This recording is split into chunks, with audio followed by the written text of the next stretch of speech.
자, 그러면 우리 교육과정 A 보도록 하시겠습니다.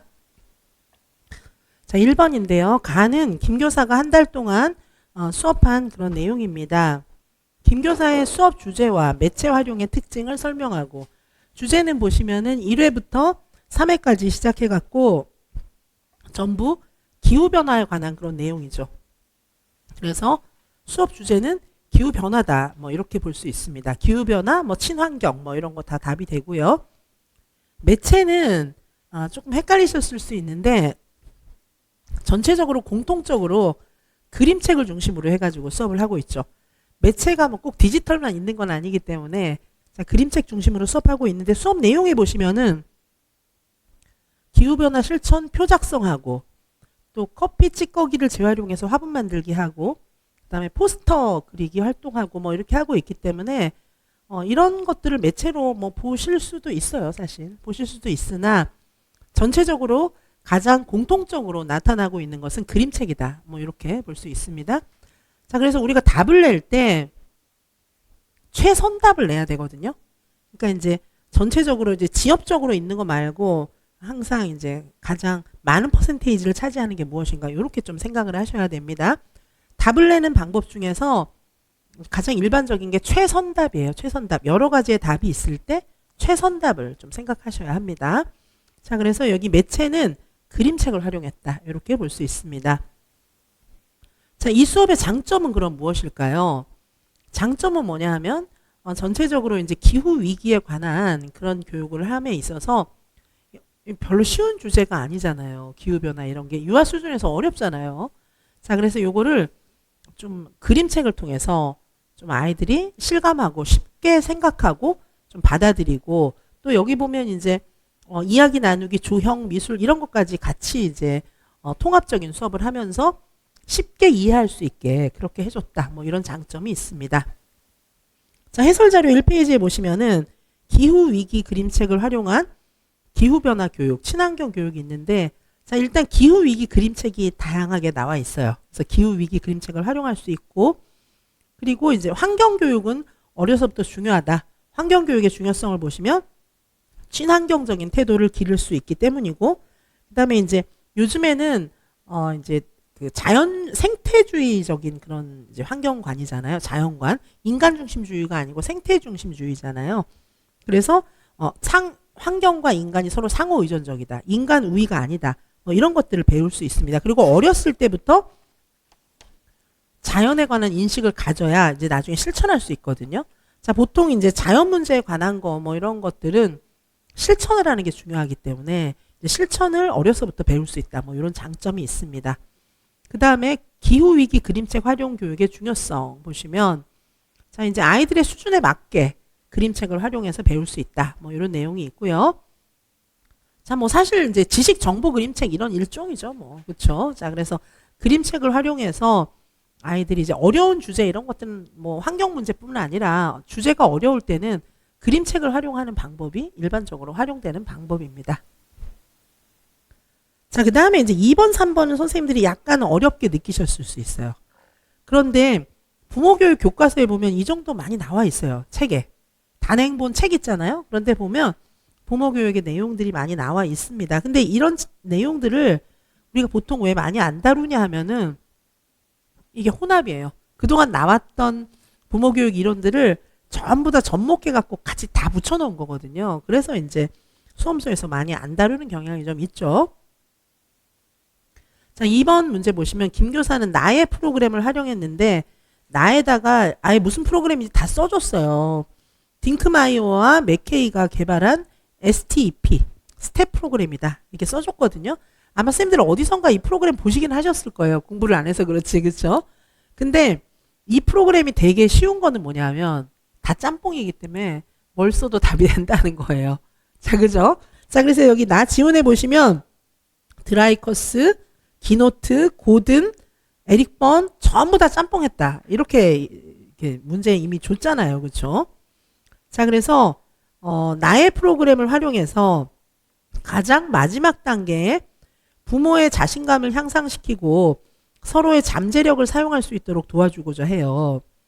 그럴 때 부모가 잘못된 자녀 행동에 대처할 수 있는 방법, 그리고 부모가 자녀에게 지켜야 할 행동을 각각 한 가지씩 제시하시오. 뭐 이렇게 되어 있는데 잘못된 행동에 대처하는 방법으로는 여러 가지가 있지만 논리적 귀결 뭐 이렇게 볼 수 있습니다. 논리적 귀결.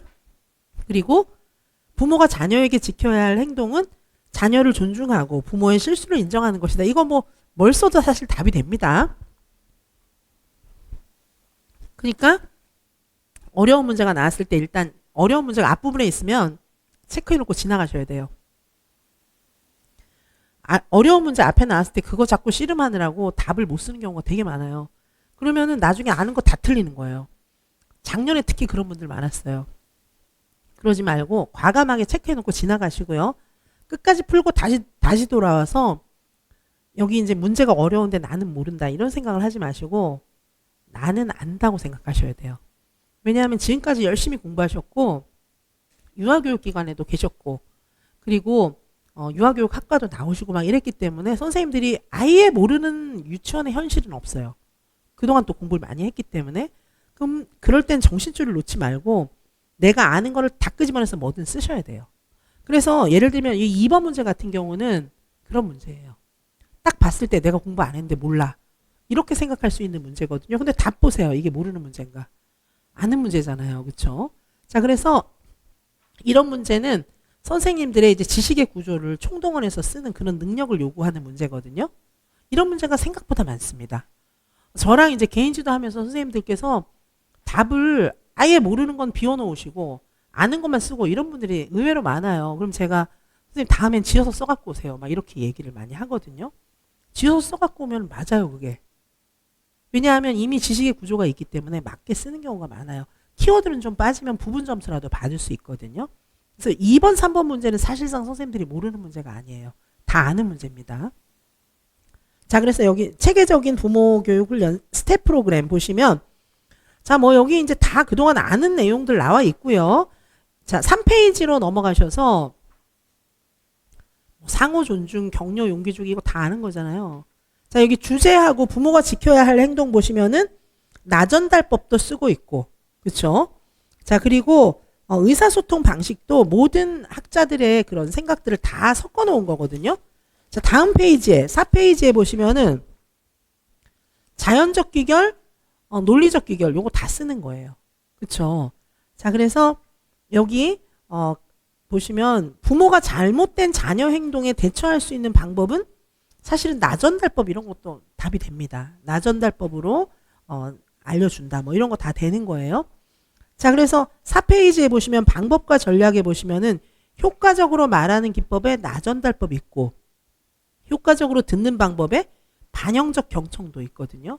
그리고 우리가 잘 알고 있는 것처럼 자연적 귀결, 논리적 귀결 다 쓸 수 있습니다. 자, 그래서 요거 스텝은 모든 프로그램을 다 합쳐놓은 거다. 이렇게 좀 봐주시면 되고요. 모를 수가 이거는 선생님들께서 사실상 틀릴 수 없는 문제이기도 해요. 부모교육 공부하셨다면. 자, 다음 3번 보시겠습니다. 다의 방법은 동그라미 이거는 또 이제 뭡니까? 다의 방법은 적극적 부모 역할 훈련이라고 하는 APT가 있어요. 이거는 이제 이게 이제 우리 수험서에 좀 많이 안 들어있는 이유는 10대들을 중심으로 해서 만든 그런 프로그램이거든요. 근데 이런 것들도 또 적용을 해요. 우리 유아들한테도. 자, 그래서 여기 이제 팝킨이 개발한 부모교육 프로그램을 활용하려고 한다. 민주사회에서 살아가는데 필요한 자질을 길러줄 거다. 뭐 이렇게 이야기하고 자, 여기 3번 문제에 보시면은 동그라미 1에 가족끼리 힘을 합쳐서 도전하는 삶을 경험하게 하면서 인격적인 평등이 존중되는 현대사회에서 필요한 능력을 기르는 것을 되게 중요하게 생각하는데 현대사회의 적응 기술이 무엇이냐? 이거는 협력. 왜냐하면은 힘을 합쳐서 도전하고 뭐 이런 내용이기 때문입니다. 자, 그래서 동그라미 1번의 협력은 약간 찾기 어려우셨을 수도 있어요. 그리고 동그라미 2번에는 자녀의 책임감을 증진시키고 아래와 같이 하려면 자, 아래에 보시면 결과는 논리적 타당성이 있어야 된다. 그리고 이런 내용들도 자녀에게 선택권을 주고 자녀가 자기 행동의 결과를 선택하게 한다. 이게 같이 규율을 만드는 거잖아요. 그래서 요거는 논리적 귀결에 해당하는 내용입니다. 자, 여기 적극적인 부모 역할 훈련 여기 보시면은 자, 이 내용은 10대들에게 적극적인 부모 역할 훈련을 할 수 있는 프로그램으로 제작되었습니다. 자, 그래서 방법 전략 보시면 적극적인 부모 되기 있고요. 적극적인 부모는 여기서 이제 민주형 부모를 얘기를 하는 거죠. 애정도 많이 주고 그 다음에 이제 뭔가를 규율을 만들 때 함께 합의하는 그런 부모를 얘기를 하는 것이고 그 다음에 용기와 자아 존중감 아이들한테 주고 그 다음에 자녀의 행동도 이해해야 합니다. 자, 그리고 7페이지에 보시면 책임감 증진시키기. 자녀의 책임감을 증진시킬 때 나전달법, 자연적 귀결, 논리적 귀결 다 쓸 수 있어요. 그죠? 자, 그런데 지금 여기 3번 밑에 내용에 나와 있는 거는 뭐 자연적 귀결 이런 거 아니고 논리적 귀결을 굉장히 자세하게 설명하고 있잖아요. 그래서 논리적 귀결이고 그 다음에 이제 의사소통을 통한 협동심. 이게 이제 민주주의적인 교육을 강조하다 보니까 협동을 되게 강조하고 있어요. 그래서 가족 내에서 협동을 배워가지고 사회에 나가서 협동할 수 있게끔. 자, 그런 걸 되게 중요하게 강조하고 있는 그런 내용입니다. APT. 자, 보시고요. 그 다음에 오늘은 그래도 선생님들께서 처음 보는 이론이다 이런 건 거의 없었어요. 앞에 요거 정도만 있었고 그리고 이것도 완전 처음 본 건 아닐 거예요. 이제 옛날에 학교 다니면서 부모교육 책 볼 때 좀 봤는데 공부할 걸 막 이런 생각이 드는 그런 내용이지 막 처음 보는 내용 사실 없었습니다. 오늘은. 그래서 그렇게 어렵지는 않았어요. 처음 보는 내용이 없었기 때문에. 자, 2번입니다. 자, 2번에 1번. 2번은 제가 언젠가 문제 좀 풀려드렸던 내용이에요. 이거 아시는 분들은 아실 겁니다. 자, 보시면 2번에 1번. 이렇게 이제 아는 문제가 들어가면 난이도가 팍 떨어져요. 체감되는 난이도가 팍 떨어져요. 아는 문제가 있으면. 근데 우리는 아는 문제 많이 나옵니다. 시험장에 가면은 풀어봤던 거 많이 나와요. 그래서 일단 정서적으로 되게 좋아요. 그런 거 잘 활용하셔야 되는데 제가 또 이제 아는 문제 나왔을 때 막 너무 좋아하시면서 막 실수 엄청 많이 하시는 분들도 많아요. 아는 문제가 나왔을 때 조심하셔야 됩니다. 그러니까 제가 아까 어려운 문제 나오면은 정신줄을 놓으시면 안 된다. 체크하고 지나가시라 이렇게 말씀드렸잖아요. 자, 그런데 선생님들께서 아는 문제 우리만 알겠지? 막 이런 문제 나왔을 때도 조심하셔야 돼요. 멘탈 관리를 잘 하셔야 됩니다. 나만 공부했을 거야. 이거는 그리고 막 이제 나는 이거 분명히 본 건데, 이거 어제 본 건데, 막 주변에서 한숨 쉬고 어떤 분 울고 막 이러고 있어요. 그런 연락도 많이 와요. 언젠가 논술에 아동권리 협약 그 내용 나왔을 때 있잖아요. 그때 우리는 그거 딸딸 외우고 다 쓰고 갔거든요. 근데 그 선생님 이제 옆에서 막 한숨 쉬니까 자기 너무 좋았다고. 그래서 감정을 추스리느라 혼났다. 뭐 그런 얘기 했는데 그분은 감정 추스리고 잘 써서 붙었어요. 그래서 선생님들께서 모르는 문제가 나왔을 때도 멘탈 관리를 해야 되지만 다 모르는 것 같은데 나만 아는 거 나왔다. 그럴 때도 정말 조심하셔야 됩니다. 자, 풀어본 문제가 시험장에 들어가도 나옵니다. 그랬을 때 꼭 조심하시기 바랍니다. 자, 2번에 1번입니다. 동그라미 1에 아래의 기억을 채우고 동그라미 2에 혼잣말을 설명하는 비고치키와 삐아제의 관점의 차이를 설명하시오. 자, 관점의 차이를 설명하라고 했을 때 차이의 핵심을 쓸 수도 있지만은 비고치키 따로 삐아제 따로 이렇게 해서 차이를 보여주셔도 크게 상관은 없습니다. 자, 여기 하등정신, 고등정신, 중등정신 아니고 자기조절입니다. 아시겠죠? 이거 중등정신으로 되게 많이 쓰시던데 중등정신이란 말이 없어요.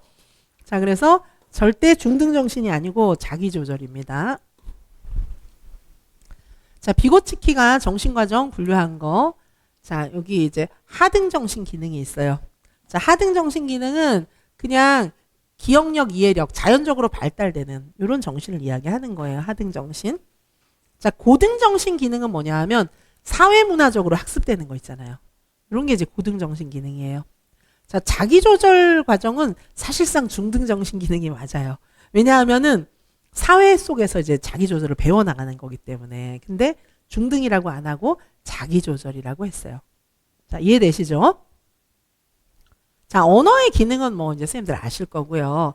혼잣말을 삐아제는 좀 미성숙한 단계다 이렇게 본 반면에 비고치키는 이제 혼잣말을 통해서 굉장히 이 아이들이 자기 성장을 하는 것이다. 비계가 된다. 뭐 그런 내용들이 여기 있어요. 인지 발달에 있어서 되게 중요하다. 자, 이런 내용이 이제 답에 들어가면 되겠습니다. 자, 다음에 2번 문제입니다. 자, 2번에 보시면은 이제 은근히 선생님들이 이런 문제가 나오면 많이 틀리는데 학자를 안 주고 놀이 유형을 써라 이러면 오히려 이제 혼돈을 느끼시는 거예요. 어떡하지? 막 이렇게 되는데 사실 유치원에서 선생님들끼리 대화하면서 놀이 유형 같은 거 얘기 되게 많이 해요. 그냥 그렇게 쓰시면 되는 거예요, 이거는. 그쵸? 자, 그래서 우리 지금 시험 문제가 시험을 왜 보는 거예요? 좋은 선생님 뽑기 위해서. 그죠? 공부를 했던 안 했던 하여튼 전공 능력이 있으면서 좋은 교사를 뽑기 위해서 시험 문제를 내는 거기 때문에 시험 문제의 포커스는 현장에서 얼마나 전문성 있게 잘할 수 있는지를 묻고 있어요. 자, 그래서 여기 2번 문제 같은 경우에도 현장에서 선생님들이 얼마나 잘할 수 있는지를 묻고 있는 것입니다. 자, 그래서 이번에 자, 여기 동그라미 1번을 보시면은 자, 이번에 여기 동그라미 1번을 보시면은 자, 이거 뭡니까? 자, 놀이의 종류들이 이렇게 쭉 나와 있잖아요. 뭐예요? 여기 애들이 뭐 나무 열매, 뭐 나뭇잎 열매, 나무줄기, 밀가루 뭉치기, 밀가루 털기 막 이런 거 다 하고 있잖아요. 자, 뭘까요? 이건 이제 애들이 이런 거 재료 탐색하고 있는 거잖아요. 그죠? 밀가루 가지고 뭐 만들고 막 이런 게 아니고 밀가루 털기, 밀가루 모양 그리, 뭐 입으로 불고 몸에 묻히고 밀가루 뜨고 막 채치고 놀고 있잖아요. 탐색놀이. 자, 이거 탐색놀이입니다. 자, 해설자료 보시면은 9페이지. 해설자료 9페이지에 탐색놀이 나와 있죠. 탐색놀이 뭡니까? 자연물이나 다양한 물체와 물질을 탐색하는 놀이가 탐색놀이에요. 그죠? 탐색놀이가 하고 되게 비슷한 거 사물놀이도 있어요. 근데 사물놀이는 1단계, 2단계, 3단계로 점점 변화한다고 로젠블렛이 얘기했죠. 그죠? 자, 요런 내용들이 이제 기억이 나시면서 요거 탐색놀이 이렇게 쓰는 게 맞고요. 그 다음에 이제 동그라미 2번은 뭐예요? 바느질하기, 끈꿰기, 끼우기 블록 갖고, 패그보드 바느질 놀이하고. 이건 눈과 손의 협응, 그쵸? 그리고 소근육 발달 이런 게 중요한 그런 놀이잖아요. 그래서 요건 조작놀이입니다. 오히려 학자 준 거보다 훨씬 쉬운 문제인데 이제 학자가 안 나와 있으면 선생님들이 우왕좌왕하면서 뭐지? 막 이렇게 생각할 수 있어요. 그 다음에 동그라미 3번은 뭡니까? 동그라미 3번은 블록 가지고 뭐 만들어요. 모래, 점토, 나무를 활용해서 뭔가를 만드는 거예요. 그죠? 그리고 여기 보시면 패턴 블록 가지고도 뭘 만들고 있죠, 애들이. 자꾸 뭔가를 만든다고 하고 있잖아요. 그죠? 구성놀이. 뭘 만드니까. 그죠? 그래서 이렇게 이제 쓰셔야 하는데 은근히 이걸 많이 틀려요, 선생님들께서. 자, 그런데 답에다가는 여기 이제 그 이유를 설명하라고 했기 때문에 이제 이유를 설명하는 게 조금 어려울 수 있죠. 이유는 뭐 원래 이론하고 선생님들께서 알고 계시는 그 지금 사례에 나와 있는 내용하고 같이 합쳐서 쓰시면 되죠. 자, 탐색놀이다. 탐색놀이. 이거는 왜냐하면 자연물과 사물 갖고 탐색하니까. 그렇죠? 그리고 이제 여기 사례에 나오는 거 뭐 밀가루라든가 뭐 이런 것들을 했기 때문이다. 자, 그래서 그 이유를 설명할 때는 이론하고 그다음에 지문하고 같이 조금 연결을 시켜 주셔야 돼요. 그렇죠? 자, 그래서 여기 조작놀이도 눈과 손이 협응하고 소근육 발달. 얘네들 패그보드 바느질 하니까. 뭐 요렇게. 그죠? 사례가 들어가 있죠. 자, 그다음에 이제 구성놀이. 여기서도 모래점토 블록 이런 거 가지고 뭐를 만들기 때문이다. 뭐 이런 내용이 들어가면 답이 됩니다. 이론하고 사례가 조금 접목이 되게 그렇게 써주시면 됩니다. 자, 그 다음에 3번으로 넘어가 볼까요?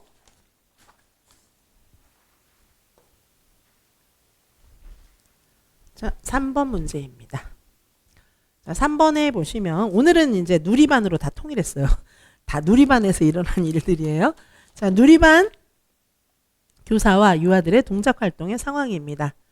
자, 1번에 라반의 동작 구성 요소 분류에 근거해서 가에서 수민이의 동작에 나타난 동작 구성 요소 3가지 명칭을 동그라미 1에다가는 쓰고 동그라미 2에다가는 그 구성 요소의 개념을 또 설명을 해야 되는 겁니다. 구성 요소 찾는 건 어렵지 않은데 이제 개념 쓰는 게 조금 어려웠을 수 있습니다. 자, 수민이는 어떻게? 나는 사자처럼 크고 세게 움직일 거야. 크게도 얘기했지만 세게 움직일 거야. 뭐 이렇게 얘기했어요. 힘, 강약. 그렇죠? 이렇게 볼 수 있고요. 그 다음에 팔과 다리를 크게 벌려서 몸을 어떻게 해요? 펼쳤다가 오그렸다가 뭐 이렇게 해본다는 거예요. 이거는 신체 모양. 그렇죠? 모양입니다. 자, 그리고 수민이는 어떤 공간에서 움직일 수 있을까? 공간이라는 말까지 여기 나왔어요. 하나는 공간이 그럼 있겠네? 그렇죠? 공간. 근데 여기 크고 이런 거는 이제 중복되니까 세 개에 집중을 하셔야 되겠죠. 그렇죠? 공간인데 내 주위 공간이요 얘기하니까 이거는 자기 공간을 의미하는 것 같죠? 그렇죠? 자, 그래서 여기 답에는 신체 모양, 개인 공간, 그 다음에 힘, 강약 이렇게 이제 썼어요. 그렇죠? 자, 그리고 이걸 썼으면은 개념 설명하는 건 요거에 맞춰서 하시면 되죠. 그죠? 신체 모양은 신체의 형태와 움직임. 신체의 형태 진짜 똑바른 뭐 고든 뭐 이런 것도 있고 굴곡진 이런 것도 있고 그걸 만들어 볼 수도 있어요. 동글게 뭐 이렇게. 그렇죠? 그러니까 펼쳤다 오므렸다 하면 만들어지잖아요. 그 다음에 여기 개인 공간은 자기 주위에 한정된 공간이다. 뭐 이렇게 볼 수 있고 그 다음에 힘은 동작의 강하고 약한 정도를 말한다. 이렇게 볼 수 있겠습니다. 그래서 해설에는 정말 자세하게 해설을 써놨잖아요. 그래서 요거 놀이도 자세히 보시고요. 자, 여기 지문 해설 자세하게 써놨으니까 뭐 요거 보시면 되고 밑에는 또 자세한 그 우리 그 암기장에 있는 내용 다시 정리를 해놨어요. 자, 뭐 라반의 움직임의 구성 요소하고 2번 문제 해설인데 그냥 내친 김에 다 썼어요. 여기 선생님들 보시기 좋게 한목에 다 써놨습니다. 다음 문제는 뭐 이제 민첩성, 순발력 이런 거 문제가 나왔는데 미리 여기다가 다 써놨어요. 라반의 움직임의 구성 요소까지 지금 전체적으로 한번 쭉 복습되시라고 써놓은 겁니다. 자, 다음에 2번 문제 보실게요.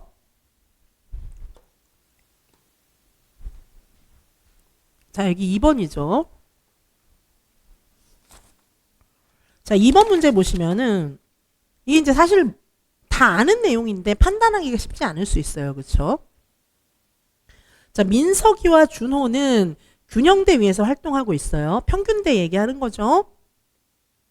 민석이는 평균대 위에서 한발 서기를 시도하면서 와, 나 진짜 잘해. 서가지고 균형 딱 잡고 있어요. 이건 뭐예요? 평형성. 그렇죠? 평형성. 조정력 중에 평형성입니다.